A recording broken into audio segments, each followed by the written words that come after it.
Ladies and gentlemen, we are back. Today we are on the show with Mr. Tony Horwath, who is the founder and CEO of Sales Focus.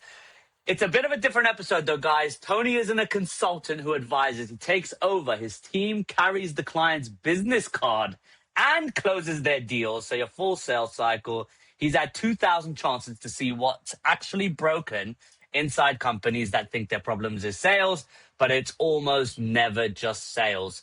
So Tony, let's tell everybody who you are and what do you do and why should they spend the next hour of their day listening to what we have to say?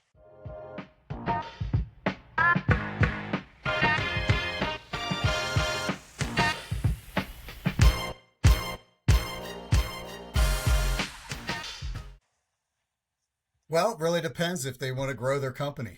What we do is we help organizations get to the next level of growth. That's really why I started the business 28 years ago, almost 29 now. But it was really a concept in my mind. I am a engineer by degree, computer engineer, and but got into sales and marketing very quickly, and brought the idea of really process-driven sales organizations into that marketplace. Because back 30 years ago, CRMs weren't that relevant. They were small tools that some people had, others didn't. But the idea of process was really lacking. It was really gut feel, right? It was, hey, how are my salespeople doing? Well, I think they're going to do great this month. There was not a lot of information. So, that Salesforce came out, really changed the marketplace, allowed people to really start looking at a process. And my background, as I said, was always process driven. So I was in organizations helping them implement process. So I came up with this idea of doing sales outsourcing in the mid 90s when there was really nothing like this, right? BPO was just getting started in the mid 90s, and it was really more around administrative tasks and those type of things. And I saw a need, and I said, listen, I think we could build a company based on sales outsourcing where my background is really process implementation and being a change agent and helping companies really grow to the next level. And I can utilize that background in a process that I had developed called Sold. I trademarked that a long time ago. And it was really, that's how it all started. And it was really initially with tech companies because that was my background, right? I knew technology. I spent my career in technology prior to that.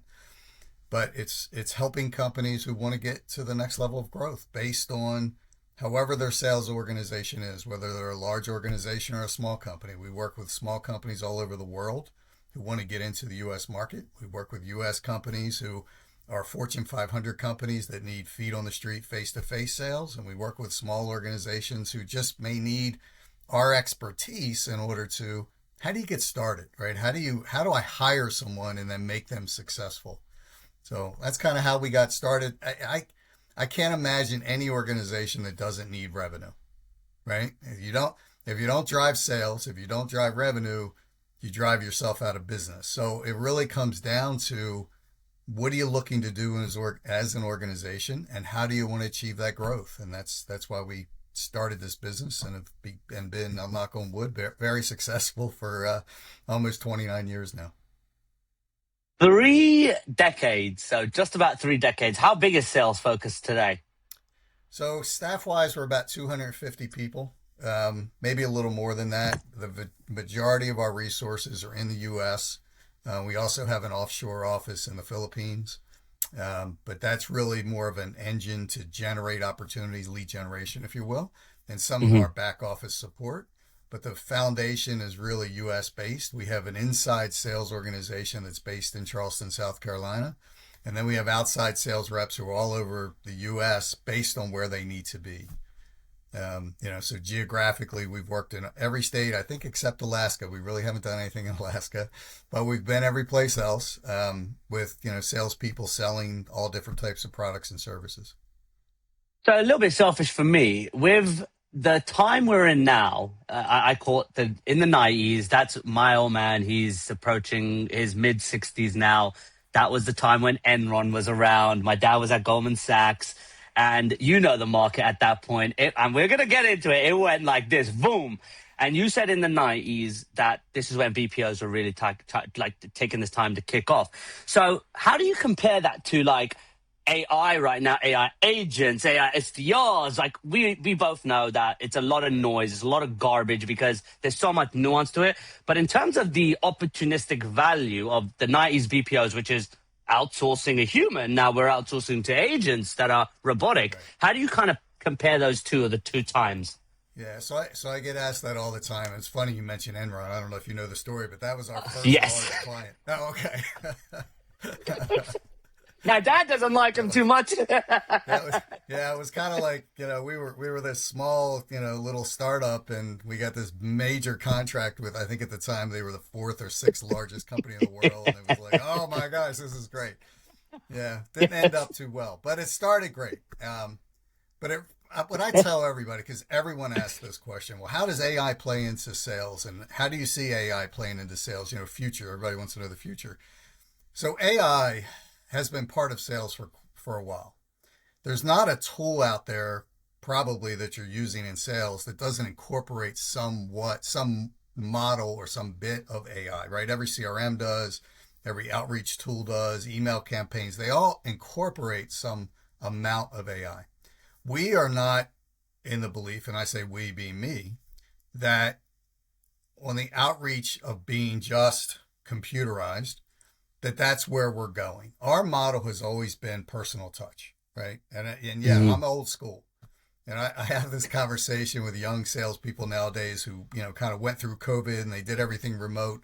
I still believe seeing people face to face, eye to eye, building Yep. relationships is a great way to sell, right? If I look at somebody in the eye and I can talk to them, I get a whole lot more information, right? I see their body language. I see how they respond to things. All those things factor into it. So sales still needs personal contact. Now, generating opportunities, I think there's a play in there for AI. Absolutely. Whether it's, web-based or outreach or whatever the case may be, AI definitely plays a part in there. But I know personally, if I get a random phone call, from some robot and, there's a little bit of a delay before someone says hello, I know exactly what it is and it's just immediately hang up, right? Yeah. Because I also will tell you, because people always ask me this question as well, while our phone call's dead, is sending out direct mail dead, and, those type of things. And what I say to them, it depends what you're selling, right? Everything is different, right? We've launched well over 2,000 companies, have engaged with over 2,000 companies. We've hired 25,000 or more salespeople, sales agents, and trained them and managed them over the years. We've done, I don't know, 300 to 400 international companies that want to get into the U.S. We've worked in what I consider almost every industry possible. I'm always surprised because something new comes up and someone has a new widget or something. But it really, for me, everyone is different and unique, right? And that's the challenge of our organization. Traditionally, we're managing upwards of 40 to 50 clients at any given time, 250, 300 sales agents. Everyone has a different comp plan. Everyone has a different selling technique. Everyone has a unique ideal client profile, value proposition. All those things are unique to every client that we work with. So independently, we have to look at that and say, okay, what's the best solution to drive information out, value out to prospects who are going to recognize it and say, yes, let's engage with them and find out more about it so we can then close business and generate revenue. AI play a part in that? Absolutely. Does it play a significant part? I think in the lead generation it does right now, but in the personal interaction, I don't see that yet. I look at it as the way I've perceived AI and the way I use AI is going to get me 60 to 70% of the way there. Maybe 90% if I'm lucky, if my process and my system is good. And then I just got to pepper it real nice and I spend the majority of that 100% in that 10% realm now, because most of the research that we have to do, most of the insights that you want to use to deliver value that's the mundane kind of repetitive stuff. So that's how I kind of see it. And I think it is an amazing, amazing opportunity, especially for agencies. And I don't think it's necessarily the ability to use AI SDRs in an agency, but again, the fundamentals and the foundations that you guys have to go through, setting up an ICP, setting up the list, making sure the messaging is right. That is something that can be done repetitive. Yeah, setting up that process, that outreach process, and that drip campaign, or the the right SEO and keywords and all that back office stuff, what I'll refer to it as, that's a huge benefit to use as much technology as you can, right? Because it cuts down that Yeah. research time, but Yeah. it won't take away from that interaction time. I like your analogy there. Take that 70, 80, even 90% of time and squeeze it into some AI tool that will give you more time to focus on closing business, right? And that's where you want Exactly. your BDMs or salespeople to be, is focus on that opportunity of closing. Hopefully, what it also helps is on follow up, because salespeople traditionally are not great at follow up, right? They start chasing the next great opportunity and they leave behind opportunities. So, when you look at how many times does it take to follow up with someone before you close a deal, somewhere between 5 to 12 times sometimes, and that's Hmm. where a lot of salespeople fail. But you can use tools to help you with that as well. And I don't think a lot of the new, let's say the newer generation, and even some of the kind of people that I'm 39, some of the people older than me, I have seen like giving up on 3, 4 tries. And I'm Mm-hmm. like, yo, you are absolutely nuts, dude. Like, and also Right. the type of follow up, it's sometimes it's just a question. So I was speaking to a CFO a couple of weeks ago, actually a couple of months ago now. Jesus, it's going so fast. A couple of months ago, I spoke to this CFO and he was really, really hard to speak. He's like talking around in circles.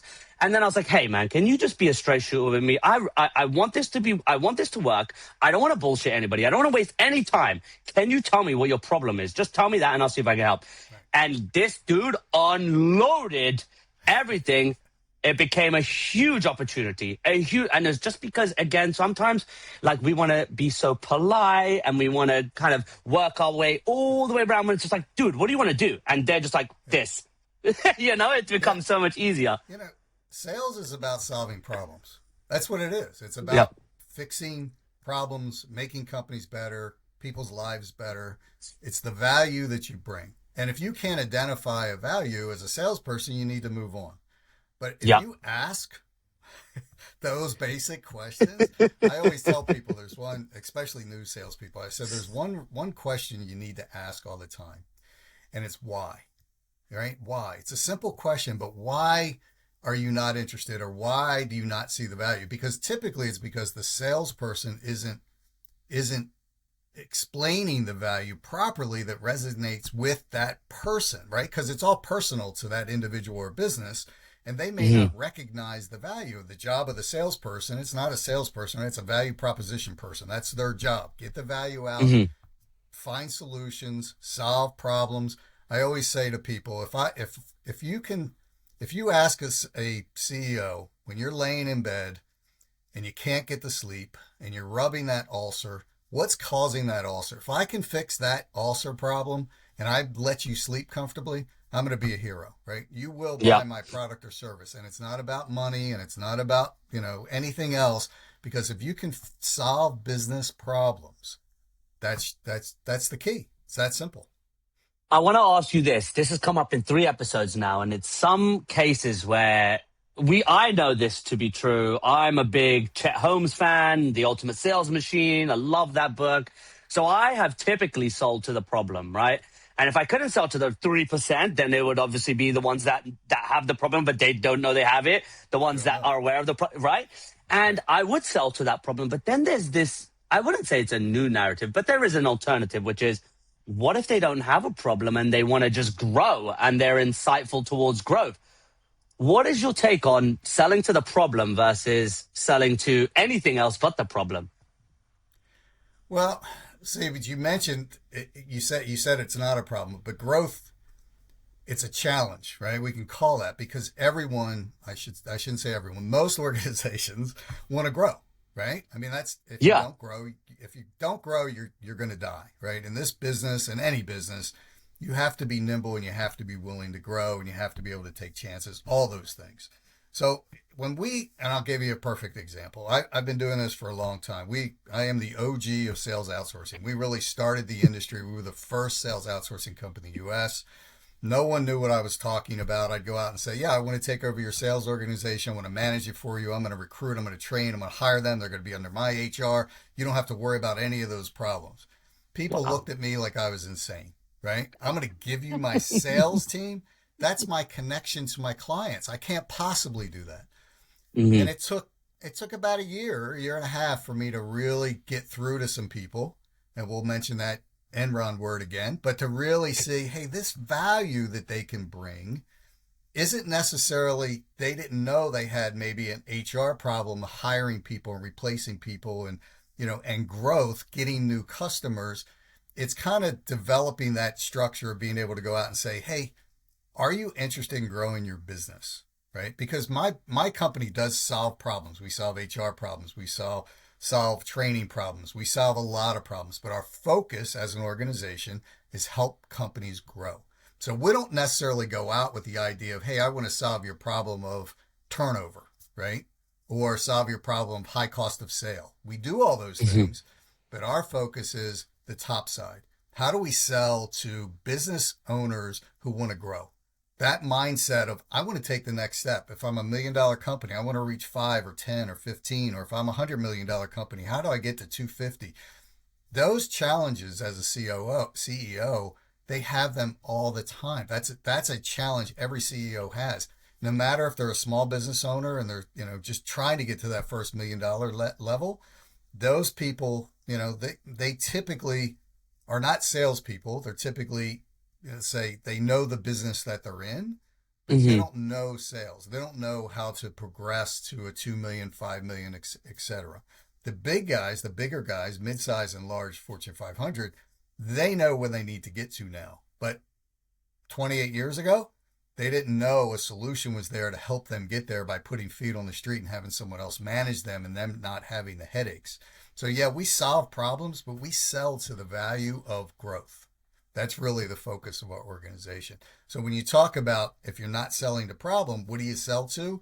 You have to find out kind of that niche of where companies what is big in a company compared to just pain points than a company, right? If I'm selling a technology, it's typically different because you're solving pain points. If I'm Hmm. selling a solution like ours, it's more about opportunity. So we definitely sell the opportunity. I love the way you put that. So let's get into it. You've generated, I don't know if this is right, but it's about approximately $1.2 billion in revenue for loads of Yes. clients. It all belongs to those clients, though. And Yep. when I was working, I hated the notion of I'm generating my first like real big commission sales job. I generated over 650,000 for them, and I took home 40,000 pounds in commission. And I was just like, this don't add up. This does not make sense. So I said, and when I would call these people, they were like, we don't know who you are. We don't know this company. Never heard of you before. So I was like, if they haven't heard of me, what's going to really be the difference between me selling as NS Media or me selling as Shane and my own made up company? It was really nothing. So it all belongs to your clients. What's it like building a company where the scoreboard is always on somebody else's number? Well, so understand when we go out sell, whether it's what we call butts and seats, inside sales, or feet on the street, right, boots on the ground, face to face sales, whatever you want to call it, door to door, whatever terminology you want to use, right? It's every time we engage with a client, we build a team specifically for that client, right? So whether it's one inside salesperson or it's 50 outside salespeople, we build the strategy, right? Who are we going to go after? Value prop differentiation, all those things that salespeople need, what we call a sales Hmm. toolkit. We Hmm. develop all that for our clients, and then hire the sales team. Again, whether it's one or 50, we're going to do it within 45 days or less, which is a challenge in itself. But those salespeople are 100% dedicated to that program. They're carrying that business card of that client. So we carry, as I said earlier, we carry 40 to 50 different quotas on a monthly basis. So imagine doing that. It's a lot, right? It's a lot of overhead. It's a lot of headaches. Yeah. Imagine trying to herd 250 sales agents, going in different directions all over the country. There's I've heard many times like herding cats, right? It's not an easy task. It takes time. It takes technology. It takes oversight. It takes really good people, but it takes really good process more than anything else.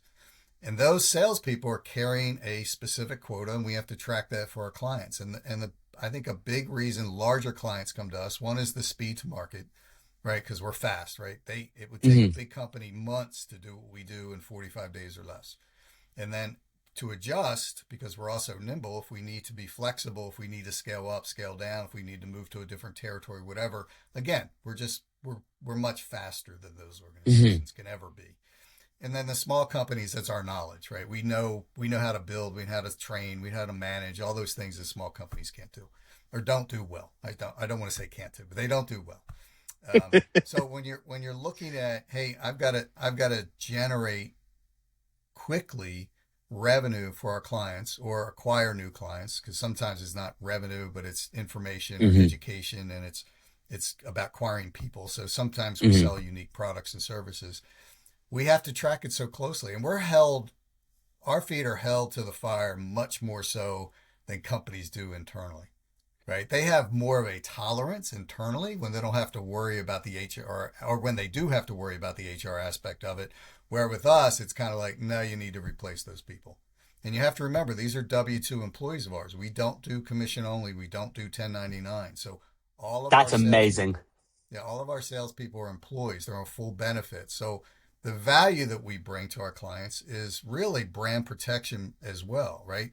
When clients, larger clients, I will say, come to us, and small clients don't think about it. They should, but they don't think about it. But when large clients come to us, one of the big things they always ask is, well, we're really worried about the protection, right? The brand protection, because you're out carrying my business card, you're representing my brand. Well, we take it very, very seriously, very, because we have zero tolerance for any unethical, unprofessional work that a salesperson does. And if you've been in sales, salespeople can try to cut corners sometimes. They can do things maybe they shouldn't do. And I won't tell you we Mhm. haven't had that happen, but we've never, ever had a situation where a client has gotten in trouble with a customer based on something one of our sales reps have done. And that comes down to hiring the right people and training them and then holding them accountable. Our company, our internal corporate focus is about accountability, because, as I mentioned, people are spread out all over the place. We have a lot of resources, and it really comes down to making sure those salespeople hold themselves accountable to the level that we expect. And if they don't, then it's our responsibility to make those changes. That's a really, really refreshing thing to hear. So if you're recruiting, anybody who's listening wants to to go and work at a Telling firm, you, that's because a big, you do not have that. Yeah, you don't have that a lot, and that shows. yeah. Look, as a leader, that shows a lot about your character too. Because I've been online. There's a dude like yapping about it from the mountains. If you work for anything else other than commission only, you're not a true salesman. I'm like, bro, what the hell are you smoking right now? It's fucking Well, 2026. our belief has always been, we want to hire people. Listen, I want to hire people who are driven to want commissions. Don't get me wrong, right? I want Yeah. competitive people. I want people who want to get out there and hustle and work hard and all those Hmm. things. But people need a way of life. People need to be Yes. able to know, hey, I can put gas in the car, I can take care of my family, I can pay my rent. I don't want, I know there are companies out there that do commission only, and I'll be honest with you, what they are strictly recruiting companies. They just Hmm. throw people through channels, and they just mass hire.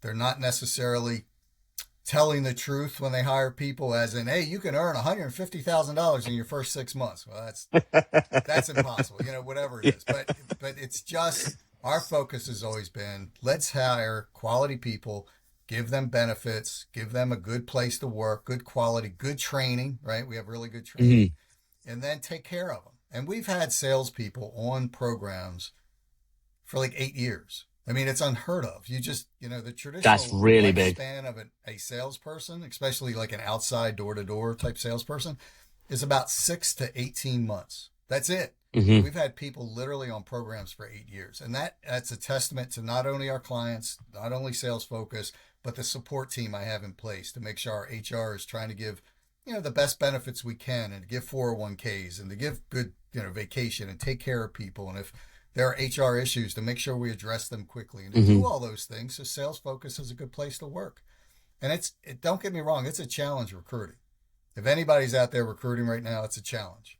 And that's Hmm. the other thing I say, because we'll get companies call us all the time. No, we only want commission sales reps. Well, I'll tell you what, my model will actually be lower cost of sale to you, and you'll have higher quality and a better reputation when we're done than you would if you had strictly commission only or 1099 type salespeople.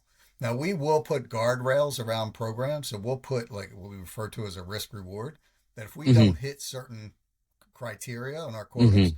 we'll give back, right? So we put skin in the game on a lot of our programs because we have to, our job is to find success. Our job is to generate revenue and help companies grow, right? That's our model. That's what we do. Hmm. And if we can't do that, we give clients credit back because we have to be held accountable, just like I hold my sales reps accountable. So it's a challenging world we live in, but we've done a great job helping organizations all over the world, big and small, some of the world's biggest brands that you've heard of to companies you've never heard of based in Japan or Sweden or wherever they may be.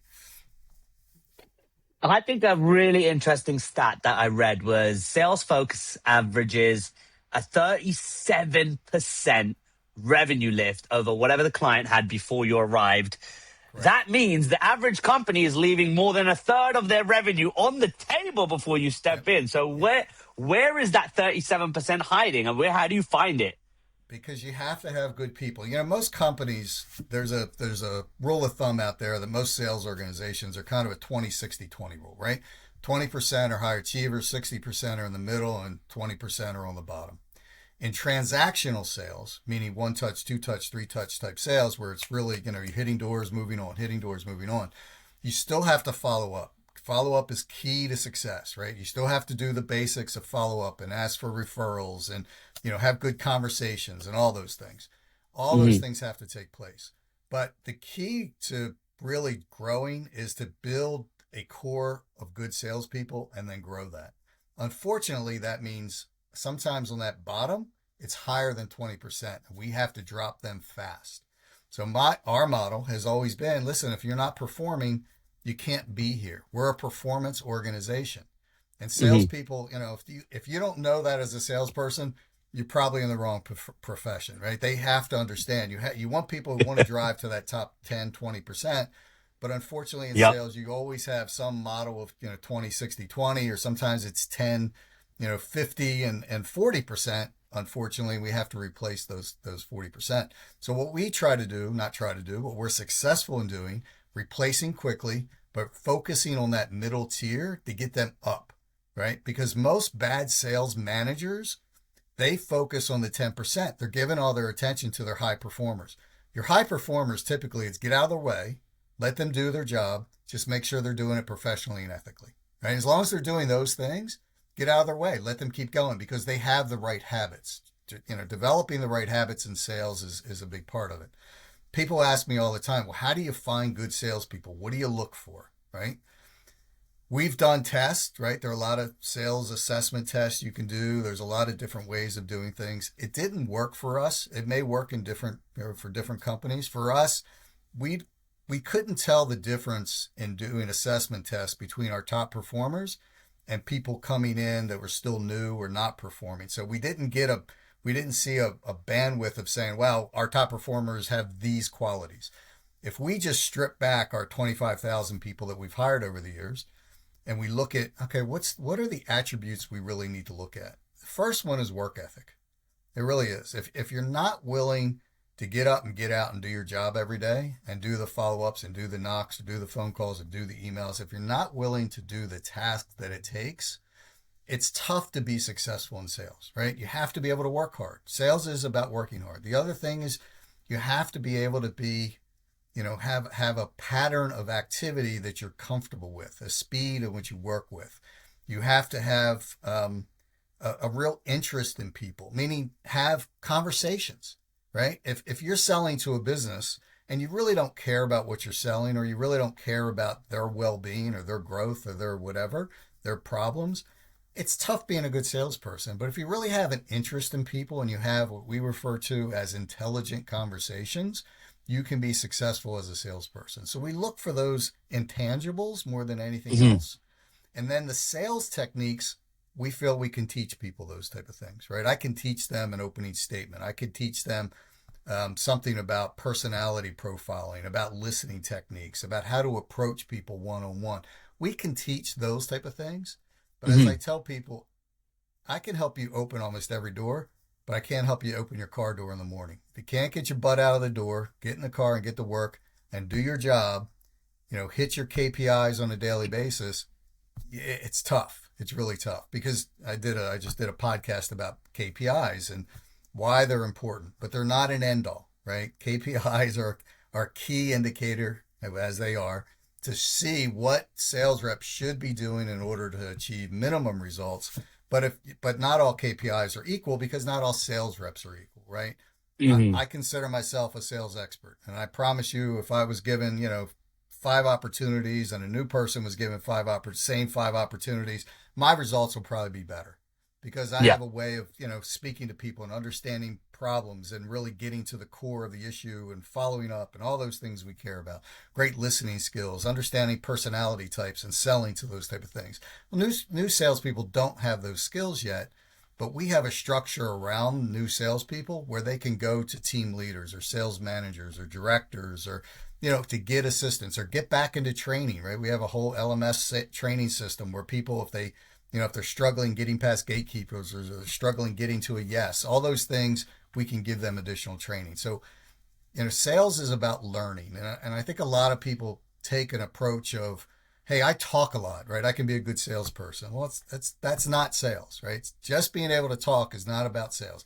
Being able Hmm. to communicate, being able to have intelligent conversations, being able to ask a question and listen, those are Yeah. good qualities of a salesperson. I'm interested to hear this piece. So I love what you said about let the top performers crack on with it. So I still remember when I joined this publishing agency, there was a big score, but there's thousands of people, and there was this big scoreboard. It was this quarterly scoreboard and the year-to-date scoreboard. And up until year three, I never made it on that scoreboard, right? If I did, it was way at the bottom. And then I made it to the top three at the quarter. It was 88,000, and the top guy was like 103. And then I made year to date, and I was like number seven. And those feelings of fulfillment and accomplishment were what kept driving me. And then when I went to go start my own agency, it was just like, just go for it. You're not going to die. Just get it going. Right. So leaving the top performers is really, really interesting because I've seen a lot of managers still give their best performers a fucking hard time for no reason, just because they want to be a manager. Like Right. the guy, those three top performers. One, he's always there. One, like a couple of days, he might show up 4 or 5 minutes late. Hey, Ilias, come and have a chat with me outside. And I'm like, dude, this guy has something up his butt that is just not moving. So I didn't know. But then there were these mid-level performers, Simon, and then a few other ones did rock in late, but they were decent. They could get their number done. So how do you work on? Sorry, let me rephrase this. I always thought take the top rep behaviors, replicate those behaviors, and try to teach those to the middle. And if you're going to keep the low working tier people, I don't mean that in a horrible way, teach them that. But some of those middle ground people, they don't know how to act like that, or they don't have the same emphasis or enthusiasm. So how do you put that together when you're evaluating the middle tier and trying to do you push a big majority? Is it 50% of them actually move forward, actually progress? Or like, how do you work through that to try to find the best ones that do have those capabilities and So attributes? you said something that I think is very relevant, where you said when you reached that top, it was a big achievement for you. You Yeah. must have drive, right? You must have personal drive, right? You have a Yeah. competitive spirit. Yes. I'm a big sports fan, have been my whole life. I kind of train like I coached. Okay, I played sports my whole life, and I was always driven. People who are driven, right, like that, competitive, and want to be at the top, typically are going to be at the top. They are because they know, hey, I've got to do these things, right? Hmm. They have that discipline in order to achieve those levels. If you find those people, you want to really nurture those people and give them the bandwidth to be able to continue to be successful. Putting guardrails on them, that's a huge mistake. Again, they Hmm. have to act professionally, ethically, do all the things you want them to do, and they have to work within the boundaries of the organization as well. I mean, I get Hmm. that part. Meaning, hey, if we're going to have meetings at 9 o'clock, your butt needs to be on the same meeting because you're not special. You still need to be there, right? Hmm.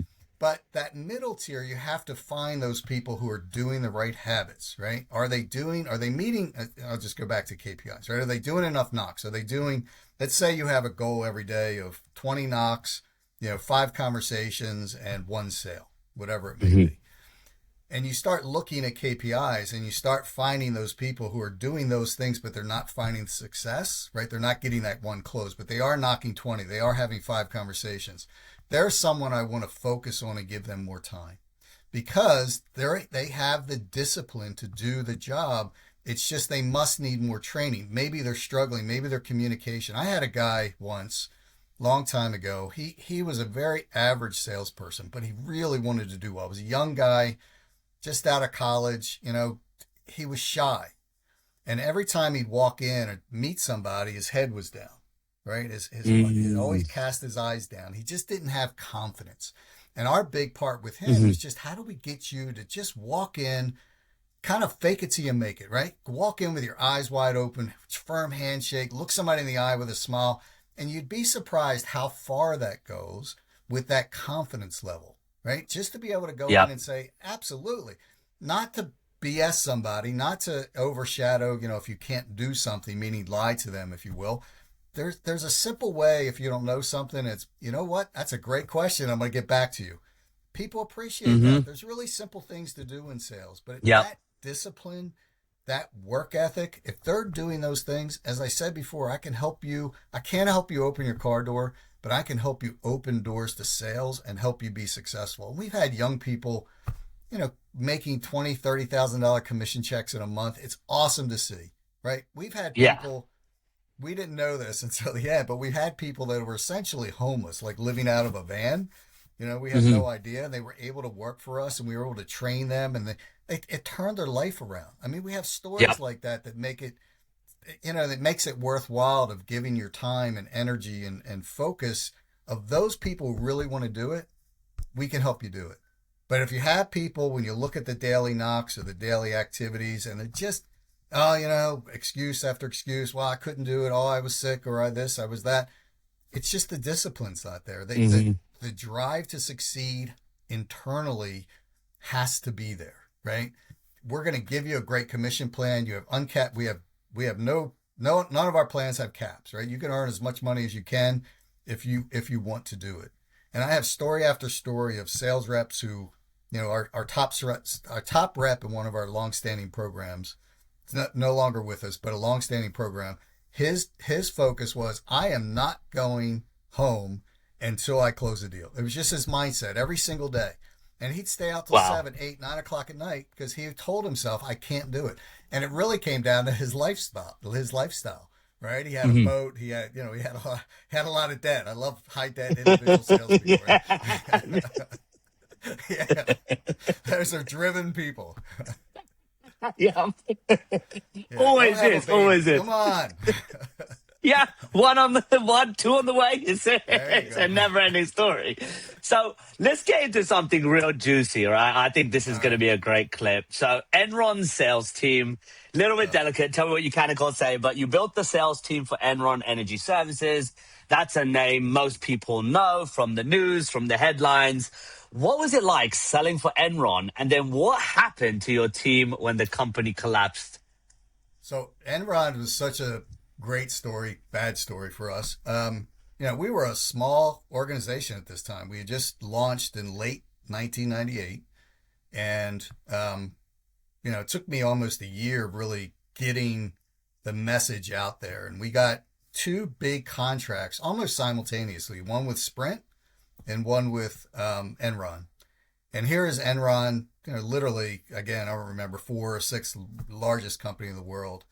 And Yeah. we go down into Texas and we're selling this thing called deregulated energy. It was the start of deregulated energy, meaning people have a choice. And it was business to business sales. And we opened an office for them. And I think it was Houston, South Texas, and then we migrated up north as well in a very short period of time. And the success was unbelievable. I mean, it was like taking candy from babies. We were writing like 100 contracts a day out of an office. It was just Wow. insane.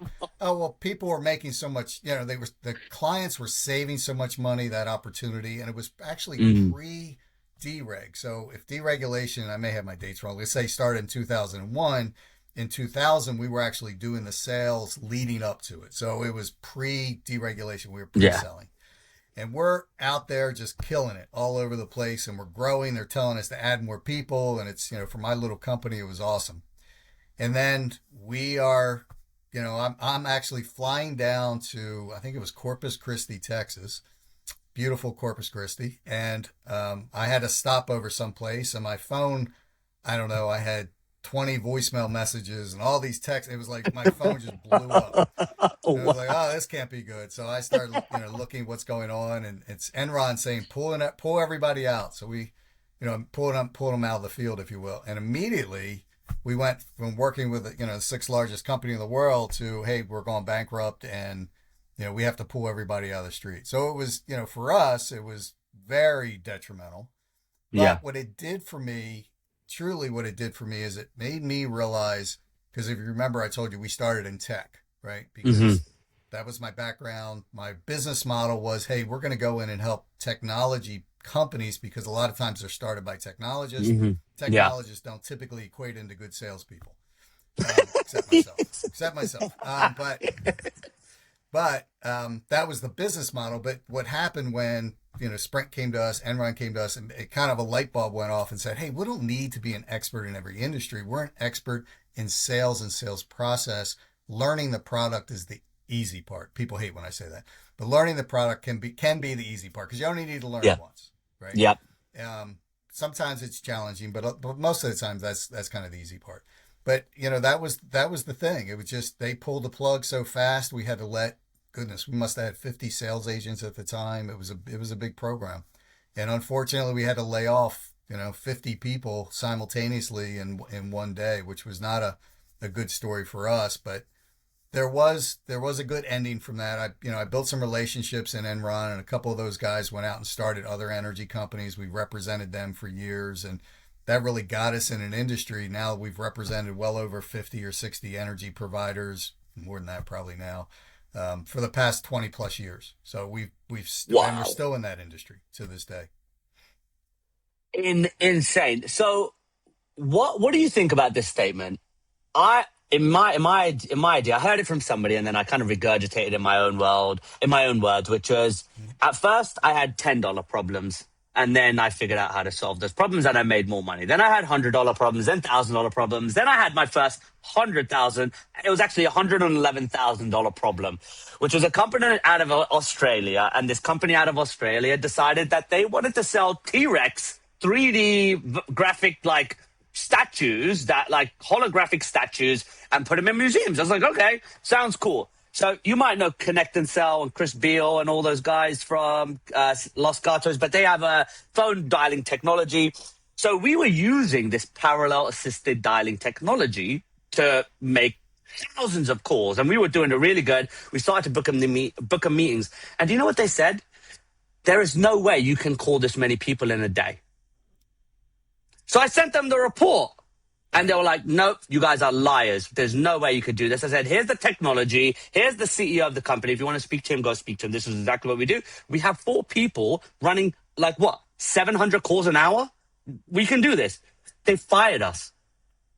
They fired us because we were too good. So I had to take that to court. I didn't even get the money, but I knew, all right, with my contracts now and with how I serve clients and serve relationships, I have to mitigate that risk.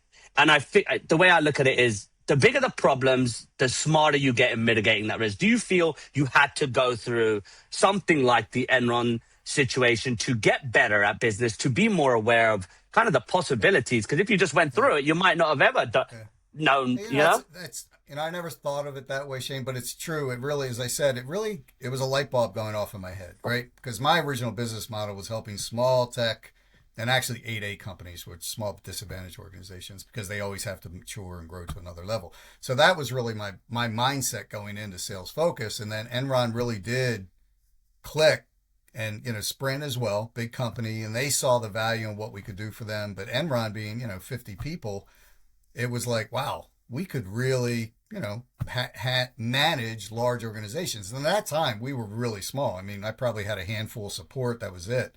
Now we've done, largest program we've done now was like 100, I think it was 130 people for a mobile company, and it's a lot. And the challenge that you have, with every client is for us is we have to be very transparent with our clients, right? We operate as an extension of our clients because we carry your business card, we represent your brand. It's very important for us to be transparent, and it's also important for our clients to be transparent. Because Yes. the other thing about this is when we're out selling, and let's say we're closing a deal, that paper is their paper, right? It's their contract. It's never on ours. They collect the money, they do everything. We have to rely on our clients to provide us feedback as to value, how much it was worth, what the commission is, all those things, right? We don't know. We don't have insight into their accounting system, obviously. Now, we typically have insight to their CRM. We, ride simultaneously, but that type of information, that partnership, that, relationship that we have has to be very transparent both ways. And that's the biggest challenge we have with clients is if they don't really want to be involved. Right. A lot of Yes. times we'll get let me put it this way. Our best clients, we have the tightest relationship because they want to be involved and they know that working together, being us operating as an extension of them is a win-win-win, right? Yep. Win for us, win for them, win for our sales agents. When a client comes to us and they don't, let's say, reply, because we require at least weekly meetings, we send reports, so they know all the KPIs, they see everything. Typically, it's already in their CRM because we're utilizing theirs. So they get all that information. We have weekly review calls with them. But there are times where, they stop getting on calls, right? Or they don't want to see the information anymore. And that's a huge red flag for me because, Yep. if you're a business owner, yes, you want to see growth, you want to see success. But what you also need to know is what is not working. It's almost as important, right? You have to Yep. know why people are saying no, right? There are only two answers in sales, a yes and a no. Mm-hmm. Maybes kill salespeople, right? Because time kills deals. Yes. Maybes kill salespeople. Say it all the time. Time kills deals. It's time kills. And if we don't do Yep. those things, and if we don't have that ability to be flexible, because part of, with small clients, for us, we're driving the message. Sometimes we're giving them creative ideas as well, right? We have our own digital marketing team, so we can help them on the SEO side and content side. We can do all those things for our clients. The small Mm-hmm. clients need that. Now, if we're working with a large organization, they're going to dictate a lot of that information for us, and we're not going to change it. But it's really on the smaller clients that we struggle more even on the communication. It's amazing to me that they kind of, they take this approach of, listen, we're going to hire you and we just want you to go and make it successful. And I always tell people, back when I used to do the sales or be part of sales, I would tell people, no, it doesn't work that way. We're not a traditional vendor that you just hire and put in a closet and hope we just, make you money. We Yep. have to work together because you have to know what's going on in your business. You Yep. understand I'm representing your brand, Mr. Customer, right? That means I'm talking to your prospects. I know why they're saying yes or why they're saying no. And sometimes it's just the message, right? We all know that as salespeople. You Yep. may be saying a word or a sentence wrong and it's not registering in their mind to say, oh yeah, I get that, right? You have to know those things, or your price point may be too high. The competition out there is killing you, or hey, your solution isn't giving the value that they're looking for. Whatever the case may be, there's a lot of reasons, but that communication, that relationship, if that's not tight, that relationship's not going to last. It's just not. I Art, I Art, remember. Yeah. Yep. You're absolutely right. I'll give you an example. So my favorite problem when I ran an agency was, here is a meeting. It's qualified. You asked for listen to this, dude. They asked for a tactical and a strategical need on call one. On call one. So I said, okay, cool. Let's figure out how we're going to right, do this. So we did a bunch of research. We would never hand over a lead until we had like a couple of conversations. And we got to that right. point, and then we would hand that over. And then we would say, how was the leads? A couple of days passed. How was the leads? Oh, we haven't got to it yet. I was like, are you kidding me? We sent Right. you leads 3 days ago. You have a fucking booked meeting, excuse my French, with this person. And then I remember saying, you have 3 days to approve every single one of your leads from today. Otherwise, I will approve them for you. That did not go down. Because yeah, but you're right. I mean, as I said, you can't sit on. How many people do you know that go to trade shows? They get a bucket of leads and they set them on the side and go, oh yeah, I got a bunch of leads. Well, good for Yes. you. You You can might as call well them. throw them away because it's not going to bring you any value unless you get on top of them right away. It is Yep. so important. If, as a salesperson, if you're not being timely, someone else is going to be there. It's that Yep. simple, right? If you're not Yep. giving the solution that someone has a problem to, there's someone else out there that can do it. If you think you're the only one who can provide it, you're mistaken. Someone else is going to fit that solution. There's too many products out there, too many solutions out there. There's very few things out there now that are so unique and so different, that someone else isn't going to do. Now we hear from companies that are really unique. We don't represent everything, but the Yeah. most unique, I have to tell you this story, our most unique, and I always tell people we are completely industry agnostic. We've sold everything. We got a Yep. call from a company in Ireland that wanted us to sell Irish dirt to funeral homes. So we had to can't do that. That's not in our wheelhouse. It's just we can't do dirt. So we do draw the line sometimes, but it's That's a new one. I know it So was a new one.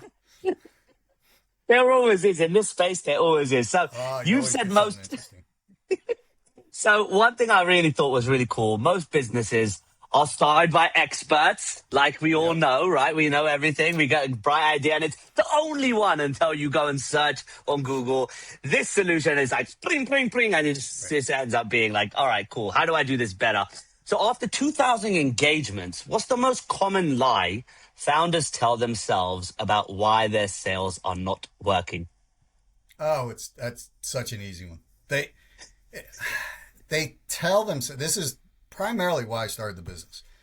I saw so many technologists starting technology companies because they had a great idea, and they probably did. But if you lived through the 90s when tech kind of crashed, it was also all these technologists went out and spent all their investment money in the technology, and they had nothing left to use it for sales. So they all Yep. sat in their garage and went, "Oh, I built the best widget. This thing is unbelievable." And then they go, "Okay, I hope someone can sell it." They didn't think about the sales and marketing side. So technologists, are analytical thinkers. They're thinking about problems and what they're doing and how to make it the best. And they may spend 6 additional months just refining that point compared to getting it out there and seeing really what the market demand is and what opportunity is. Hmm. So the challenge that small business owners have is that they grow to a certain level based upon relationships that they currently had, right? So they went out and they started something because they had an idea, and some reason that idea came to them, typically because either they thought of it or someone, maybe another prospect or client, said, "Hey, I wish I could have this." And you go, "Well, I can solve that problem." And they start up a business, and then they get to, let's say, $1 million in growth. A lot of them never made it, but a lot of them can get to that 7-figure number. And then they go, "Wow, I can't keep doing this myself. I need to now spread out and hire a salesperson and generate more opportunities because I've pretty much used my network of relationships."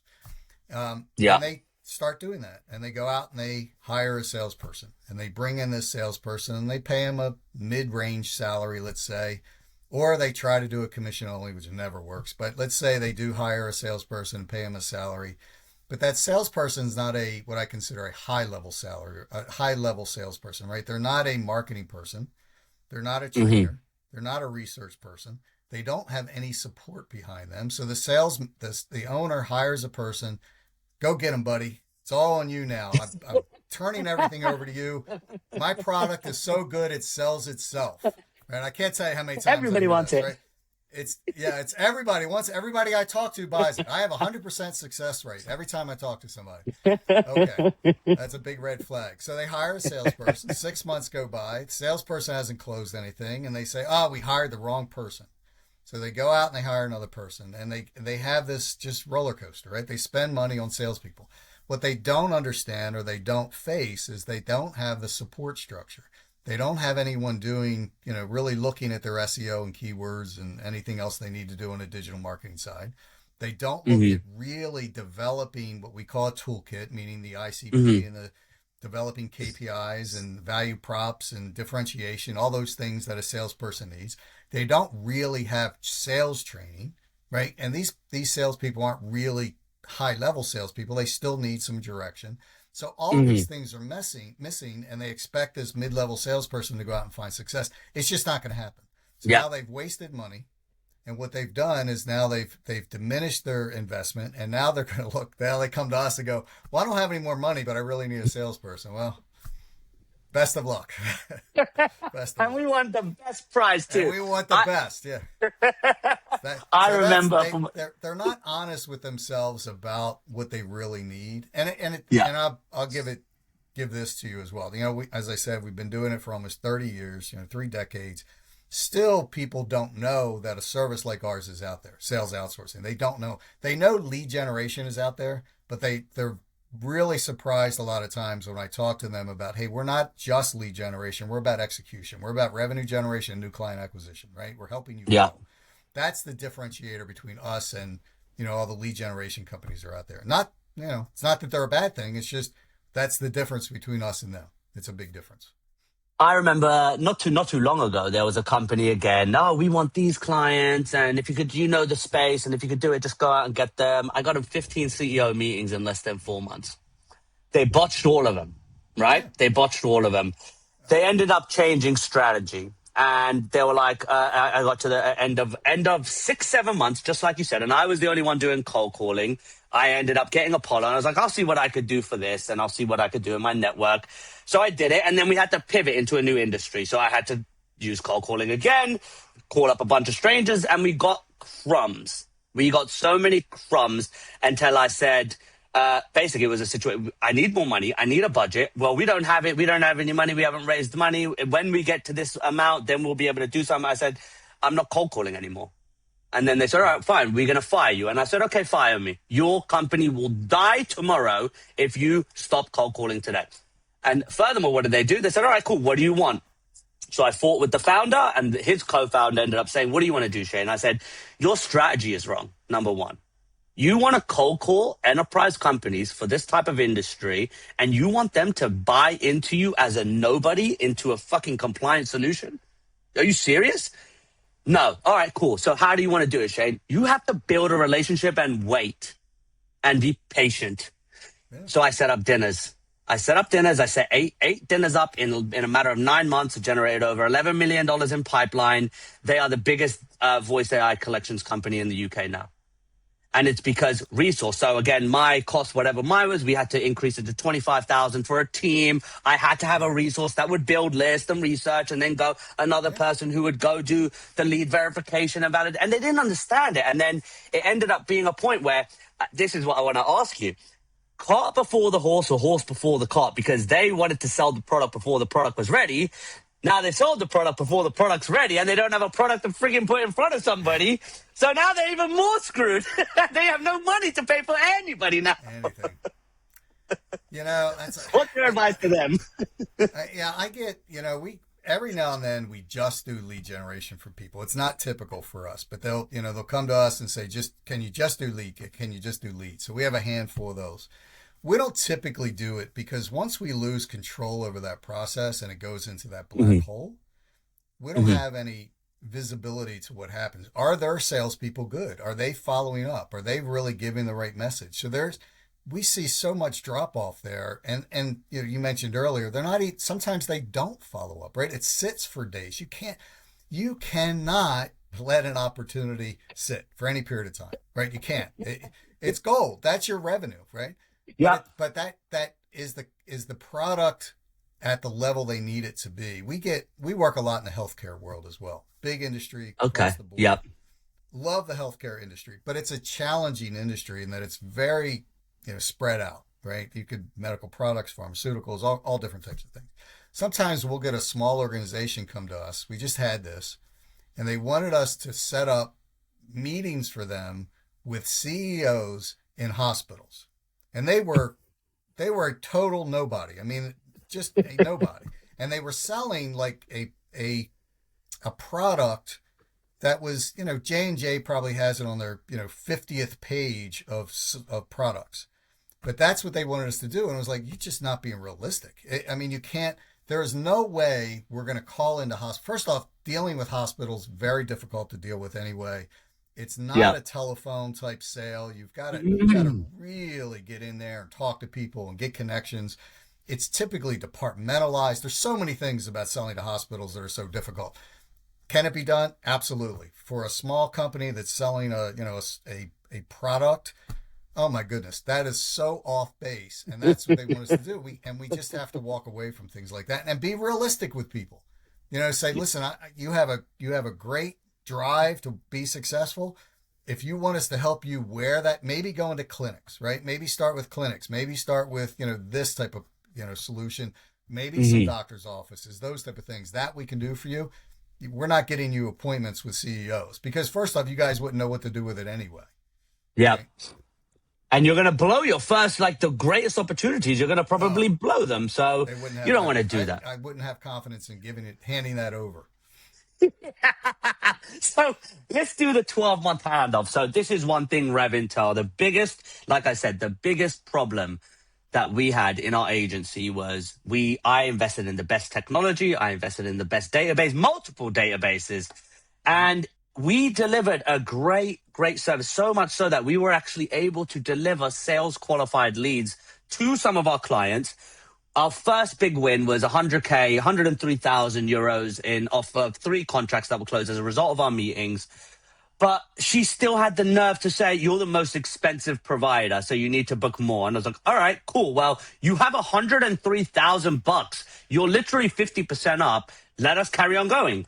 Okay, cool. And then it got like, we got into that to and fro of back and forth. Well, this guy said he's not ready now. Or this guy said it's not the right time. Or he wants to speak to his team, which are all indications that this thing it needs more work. That's all it's saying.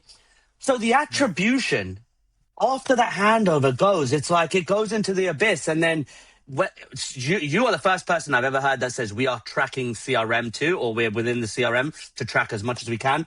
But you offer clients the option to acquire the sales teams you built for them after 12 months. That means your best case outcome is training your own replacement.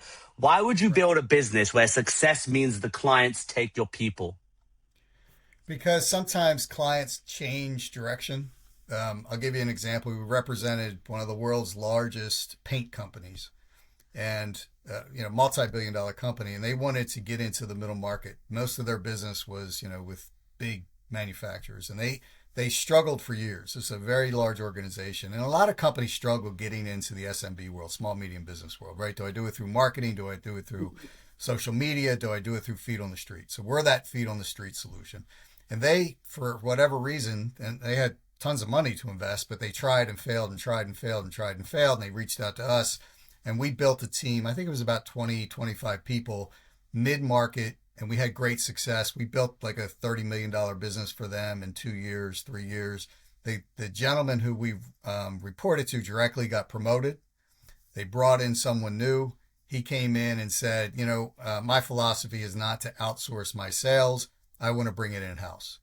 So we Okay. gave them an option of hiring direct. So there's always there is that opportunity. So as long as it's over a period of time. Now we charge them, Hmm. so Of there is course, a fee as you to would. acquire, Yeah. but it does give them a ready-made sales team. I mean, it does allow them to grow that way. And sometimes it's just direction. It depends on the individual. Some people, and I'll give you an example in outsourcing sometimes, like that individual thought it was a negative towards his company, although the customer had no idea the sales team was being outsourced, right? Because we carry their business cards. So Yeah. it was their company.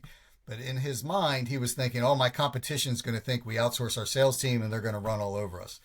Even though we could show 3 years of success and $30 million in revenue on an annual basis, he still, it was his decision. So we had to unfortunately walk away from it. It was painful. Believe me, it was painful. So last 2 questions. All You've right. been running this giant behemoth for 28 years. No acquisition, no PE deal. Every other founder in your position would have sold by now. I would think. What do you know about this business that makes you stay? I enjoy it still. I guess is the biggest thing. I still love the chase. I think it's my competitive spirit. I still like going after clients. I find that part fun. Now, I'm not on the day to day, obviously, sales part of it or a day to day operations side of it. I'm very much on the strategic side. We have looked at some acquisitions, us acquiring, They just haven't come to fruition. We're still in that process looking for some organizations to roll into us every day. And I promise you, when I get off this call, I'll have an email about a M&A firm or PE firm or somebody who wants to buy us every single day. I get questions about it. Am I getting to that point?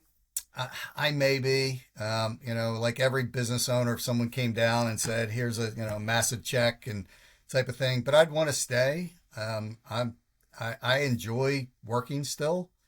Mhm. I have a great life. I travel, I play golf, but I can't play golf every day. I can't, I still like that mental. I like that mental Yeah. challenge. I like talking to people like you and learning about your business. And I do my own podcast as well, Sales Focused Podcast. So I enjoy those type of things now. I have fun with it. That's why. If that opportunity, and it will soon, come to me, that's the right opportunity, or maybe I do an ESOP and my employees end up buying the company. I don't know. I That think would be about it. very cool. Yeah, I think about it. My son is part of the business now. He runs the sales organization, so I think about it all the time. I love, I've had back when I was starting with. I always say I started with the bricks on my back. I didn't have a big investor. I kind of did it my own in my dining room, and with one employee and myself, and two computers, and trying to figure out what the hell we were doing. And then I did get an investor because the guy really liked what I was doing. But I always go back to that time of, I love challenges, and this is still a challenge every single day. Last Sometimes it's a question. pain, but it's a Yeah. challenge. But I think this is a question no other founder, no other business owner can answer to this extent. You started as a computer engineer. After 28 years in sales, do you still see things through the engineer's lens? And second part, what's something about how deals work that only an engineer would notice? I said it. I'm process driven. I still have that analytical part of my brain.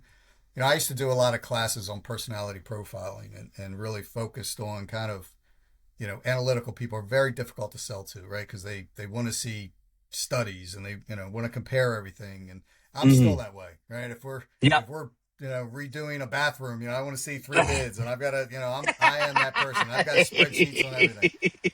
But that helped me on the sales side because I also think sales is very process driven. And I think salespeople who just kind of wing it, right? And there are Hmm. people out there who still do it. There are organizations out there who are still doing gut. I feel in my gut. It's like I get the gut part and gut's important, but you've got to really go through steps. So when I look at a sale, back I was fortunate to do a lot of different sales training in my career and kind of get myself exposed to Sandler and spin selling and Yeah. strategic selling and all the different back in the day, or blue sheets and yellow sheets and analyzing things, and that was right up my alley. Right, I love that stuff. When Salesforce first came out, I was actually building a CRM because there wasn't anything out there.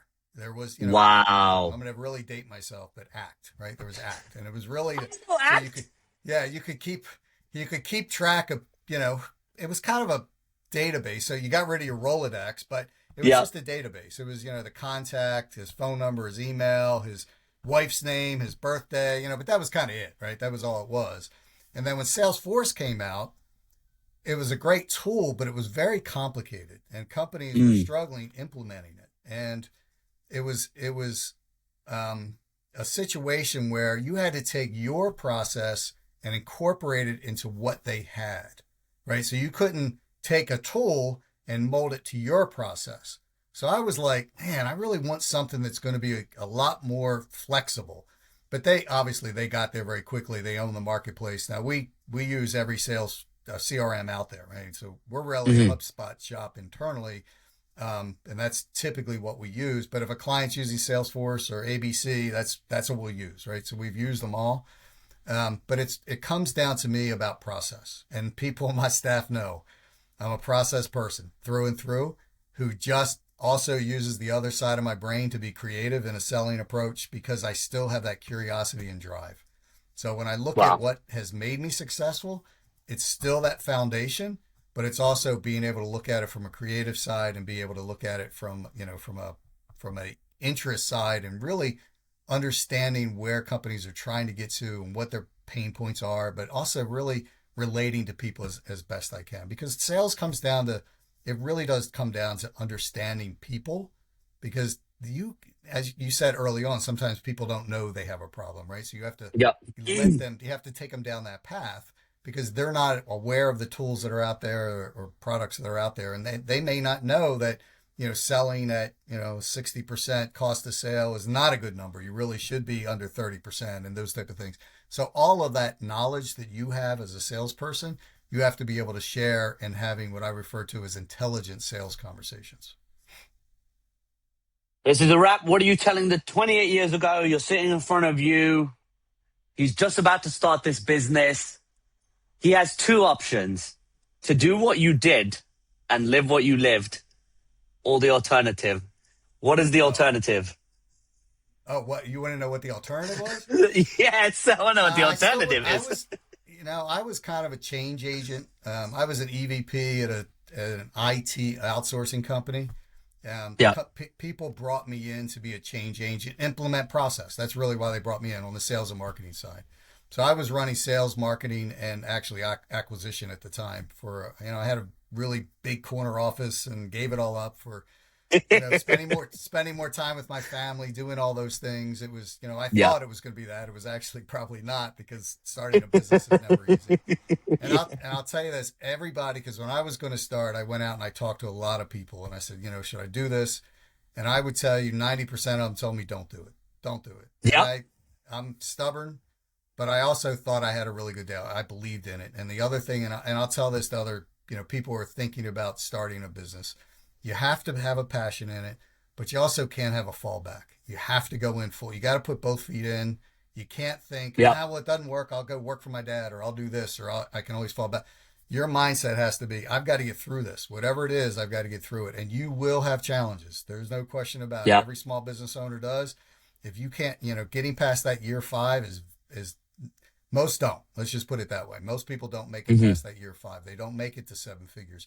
So if you get to that point and you build that business and you get to 250 people, you look back and say, wow, how did I get there? How can I continue to grow? I'm always in that mindset of what's next? What's the next step? But if I had that alternative back then, I'd be working for somebody or president of a company and still enjoying life and doing what I do now. But I just feel like I've learned so much. I've met so many great people. I have great people who work for me for years and years. I have my management staff are, double digit years with me. And it's great to be able to have success stories of companies, but also individuals, people that have, gotten their lives straight and been able to find success and, all those things that I cared about when I started it. Because I worked for some organizations that I will tell you, it was the way not to do things, right? Not the way to treat people, not to do things that way, and always focus on the, the ethical part, the professional part, the doing the right thing. In the end, it may have been more difficult, but you get the rewards for the long term. So I think that's a great way to wrap up the pod, Tony. Any last words for anybody else listening? Where can they find you if they want to use your service? Find us at salesfocusinc.com. It's a lot of great information out there. I do a podcast called Sales Focus Podcast, which is really for salespeople who want tips and techniques, some tools, and small business owners who want to get to the next level. So I don't really focus on the big companies, but the small team, individuals who want to become good salespeople by learning different things, and then small companies who want to get to the next level. Look for me there as well. That's a wrap. Thank you very much, Tony. Appreciate the time. Thank you very much for taking the time to watch this episode and staying here the whole way through. If you like what you saw, click subscribe. It'll take you 2 seconds. It helps me reach amazing guests and deliver valuable content for you. And if you ever want to find out what we do as a business, go to www.gorevintel.com, and that is the place where we help you make decisions that are backed by intelligence, and it's for founder CEOs. That's it for me for now. I'll see you on the next episode. Bye.